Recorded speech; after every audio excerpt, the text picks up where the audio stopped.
RPC라는 개념은 진짜 어마어마하게 중요합니다. 오늘은 포톤 동기화가 어떻게 이루어지는지 여러가지 실험을 해볼 거예요. 보시고 이해하셨으면 좋겠습니다. 네트워크 매니저에는 스크립트 하나 넣었어요. 모노비헤이비어 펀 콜백을 상속받고요. 그걸 사용하기 위해선 펀과 리얼타임 유증돼야 되고요. 처음에 최초로 시작할 때 PC로 빌드할 거기 때문에 가로 920 세로 540으로 했고요. 바로 서버에 연결을 할게요. 서버에 연결이 되면 콜백으로 노출되면서 커넥트 투 마스터에서 바로 방을 만들어서 방에 들어갈게요. 조이널 크리에이트 룸으로 했죠. 그 방 안에서 여러 가지를 실험해 볼게요. 플레이어가 될 거를 그냥 씬에다가 하나 끌어놓고 이름을 플레이어로 변경해 줄게요. 자, 이 상태에서 빌드 앤 런을 해볼게요. 컨트롤 B. 여기도 있고 여기도 있죠. 이거를 움직이면은 어떻게 될까요? 이걸 이렇게 움직여 볼게요. 여기서도 움직였을 것 같죠? 안 움직여요. 왜냐하면 요 에디터 창 있잖아요. 여기에 있는 이런 모든 것들은 또 따로 있고 이 창도 에디터와 똑같은 스크립트를 갖고 있고 똑같은 하이어라키를 갖고 있어요. 그것 또한 이거를 또 개별적으로 갖고 있기 때문이죠. 그래서 서로 동기화가 안 돼요. 근데 보세요. 이 플레이어의 움직임을 동기화하고 싶으면은 새로운 스크립트 포톤 뷰라는 컴포넌트를 하나 넣고 또 새로운 스크립트 포톤 트랜스폼 뷰를 넣어야 돼요. 뭐를 동기화할 건지 볼 수 있거든요. 포지션이 있고 로테이션도 있고 스케일도 한번 체크해 놓고 한번 해볼게요. observed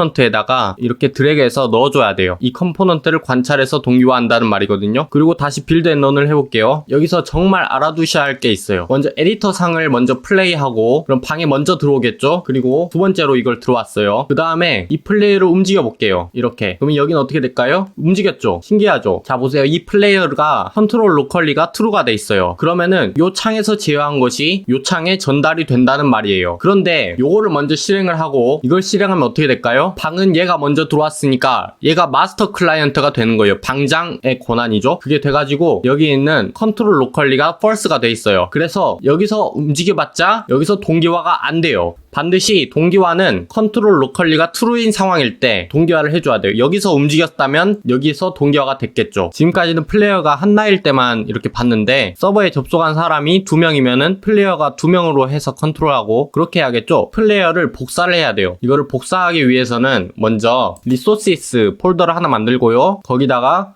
프리팹으로 만들어야 돼요. 이렇게 파란색이 되면 프리팹이 된 건데 이건 지워줄게요. 그리고 온조인 룸에 들어오면은 복사해 줄게요. 자, 복사를 할 때는 반드시 앞에 포톤 네트워크 닷 인스턴티에이트를 해야 돼요. 그 뒤에는 이름을 써주는데 이 이름은 여기 리소시스 폴더 안에 있는 여기 폴더 안에 있는 프리팹 이름을 이렇게 스트링 형식으로 적어줘야 되고요. 벡터 값과 회전 값을 넣어서 복사를 해줄게요. 자, 그럼 하이어라키 아무것도 없죠? 이 상태에서 빌드 앤 런을 해볼게요. 자, 여기가 먼저 접속을 했고 그 다음에 여기를 접속했어요. 하이어라키에 보시면은 두 명이 있어요. 플레이어 클론이라고 써져 있네요. 그 중에 하나는 컨트롤 로컬리가 돼 있어서 자기 자신이 컨트롤할 수 있고요. 하나는 컨트롤 로컬리가 비활성화돼 있어서 자기 자신이 컨트롤할 수가 없어요. 그래서 이 컨트롤 로컬리가 true 되어 있는 거를 움직여 볼게요. 그러면은 여기서 보여요. 당연하지만 여기 컨트롤 로컬리가 false 돼 있는 거는 여기서 움직여 봤자 여기서 동기화가 안 되죠. 여기까지 이해되셨죠? 아까 트랜스폼 뷰에는 이게 스케일 값도 동기화를 했고 그리고 회전 값도 이렇게 동기화를 했고 그게 다 되죠. 여기서 한 명이 서버를 나가면 어떻게 될까요? 그 플레이어가 사라지죠. 자, 이제 플레이어를 키보드 방향키로 한번 움직여 볼게요. 새로운 스크립트 플레이어 스크립트를 넣고요. 여기 넣어줄게요. 그리고 열어줄게요. 플레이어 스크립트 먼저 이렇게 다 해주시고 업데이트에다가는 간단하게 input.x allow 왼쪽 화살표면은 -1을 반환하고요. 오른쪽 화살표는 1을 반환해요. 안 누르면은 0을 반환해요. 그래서 이 값에다가 타임 델타 타임을 곱해서 업데이트해서 속도가 유지되게끔 하고요. 거기다가 7을 곱해서 속도를 좀 빠르게 했어요. 트랜스폼과 트랜스레이트는 벡터 3 값을 받아야하기 때문에 x와 y와 z를 이렇게 넣고요. 간단하죠? 자, 여기 씬에서만 한번 움직여 볼게요. 자, 이렇게 움직이죠? 컨트롤 B를 해서 자, 여기도 있고 여기도 있어요. 여기서 한번 움직여 볼게요. 자, 지금 컨트롤 로컬리가 된 거 있고 안 된 거 있어요. 일단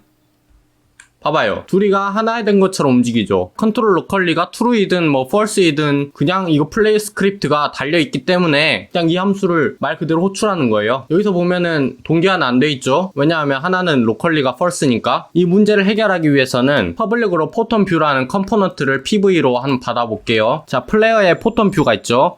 요거를 끌어다가 이렇게 넣어줄게요. 만약에 PV가 isMine이면 컨트롤 로컬리가 true라면 이 말이죠. 그거라면 이렇게 작동을 한번 해볼게요. 여기서 한번 움직이면은 얘 하나만 움직이죠. 바로 컨트롤 로컬리가 true인 요 플레이어만 움직였죠. 그럼 여기서 동기화 됐고요. 여기서도 움직이면 보이시죠? 씬에서 동기화 되는 거. 이렇게 움직이는 동기화를 구현해봤습니다. 자, 이제 플레이어가 오른쪽으로 움직이면 오른쪽으로 방향을 바라보는 건 맞는데 왼쪽으로 움직이면 고개를 거꾸로 하면 좋겠죠. 이렇게 스프라이트 렌더의 X를 이렇게 바꾸면 고개가 거꾸로 되잖아요. 참고로 여기 스프라이트는 크기가 이만한데 왜 플립 X를 했는데 정확하게 중심에 있는 건 의아하셨죠? 스프라이트 렌더러에서 피벗이 원래 중심에 있는데 피벗을 여기로 좀 옮겼어요. 스프라이트 렌더러 컴포넌트를 가져오고 자기 자신의 스프라이트 렌더러를 넣을게요. 인풋 게레스 라우를 여기서 또 쓸 거기 때문에 액시스로 묶고요. 여기도 여기다가 다시 액시스를 대입했고요. 액시스의 반환값이 0, 1, 마이너스 1 중에 하나가 나오죠. 그 중에서 아무것도 움직이지 않는 0이 아닐 때 움직였죠. 그때 움직였을 때 스프라이트 렌더러의 플립 X 부분을 액시스가 마이너스 1이냐? 액시스가 마이너스 1이면 왼쪽 키죠. 왼쪽 키를 누르면 플립 X가 true가 돼야죠. 이해되셨죠? 이게 왼쪽 키면은 플립 X가 true가 되고 이게 왼쪽 키가 아니면은 플립 X가 false가 돼요. 이거 좀 낯설 수 있는데 이게 아주 간단한 코딩 방법이에요. 빌드 앤 런을 해볼게요. 그래서 이렇게 움직이면 움직이는데 거꾸로 하면 여기서는 거꾸로 됐죠. 근데 여기서는 거꾸로 되지 않았어요. 왜냐하면 플레이어가 트랜스폼 뷰만 포지션이라든지 로테이션이라든지 스케일만 동기화를 시키고 나머지는 동기화를 어떻게 시켜야 할지 모르는 거예요. 그래가지고 이 부분은 있잖아요. 플립 X 이 부분을 RPC라는 함수로 해야 돼요. 자, 이렇게 대괄호로 펀 RPC를 하고요. 그 함수 위에다가 인자는 액시스로 그대로 받을게요. 그리고 이거를 이렇게 복사를 해놓고요.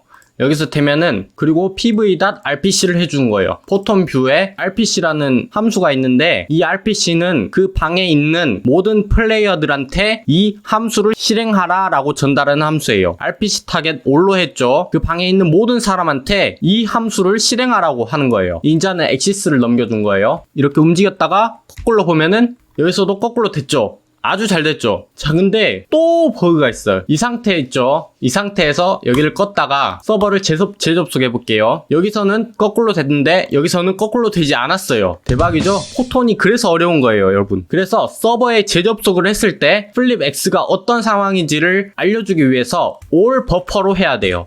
이 함수를 버퍼에 남겨주고 서버에 접속할 때 이 함수를 실행하라고 명령을 해야 돼요. 겁나 어렵죠? 이렇게 거꾸로 본 상태에서 서버를 재접속해 볼게요. 짠! 버퍼를 통해서 아주 정확하게 플립까지 동기화됐습니다. 플레이어가 두 명이 접속을 하면 한 컴퓨터엔 이렇게 보이고 한 컴퓨터엔 이렇게 보여요. 그 중에서 PC 1번에서 A가 자기 자신의 캐릭터예요. 마인이라고 써져 있죠. 컨트롤 로컬리가 true인 상황이에요. A가 PC2에서 봤을 때 A는 마인이 아니에요. PC2에서 봤을 때 B는 마인이에요. 근데 PC1에서 봤을 때 B는 마인이 아니에요. 플레이어 스크립트는 플레이어마다 다 달려있기 때문에 여기 하나, 여기 둘, 여기 셋, 여기 넷, 총 4개가 스크립트가 존재를 해요. 2명이 접속을 했을 때 3명이 접속을 하면 3 곱하기 3을 해서 9개의 스크립트가 나오겠죠. 정말 중요해요, 이거. 그 모든 것들이 다 플레이어 스크립트를 갖고 있는데, 자, 여기 보시면은 업데이트에서 isMine, 포톤 뷰가 isMine일 경우만 이거를 실행을 해요. 여기서 한번 실행을 하고 여기서도 한번 실행을 하는 거죠. 여기는 실행을 하지 않아요.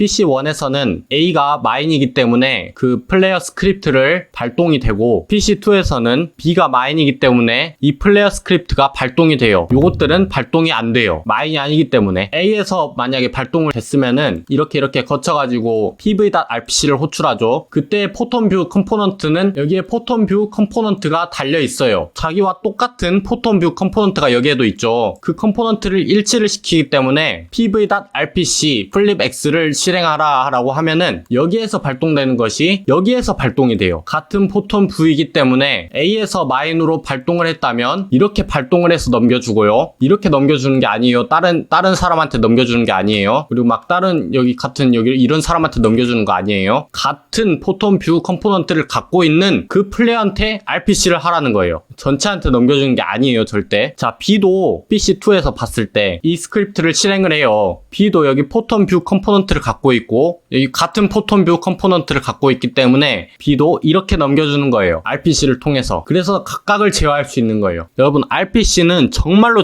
중요하니까 만약에 이해하지 못했다면은 구글 링크를 통해서든 어떤 카페를 통해서든 완벽하게 이해를 하시고 다음 강의를 들어주셔야 돼요. RPC라는 개념은 진짜 어마어마하게 중요합니다. 이상 고라니였고 다음에 봐요.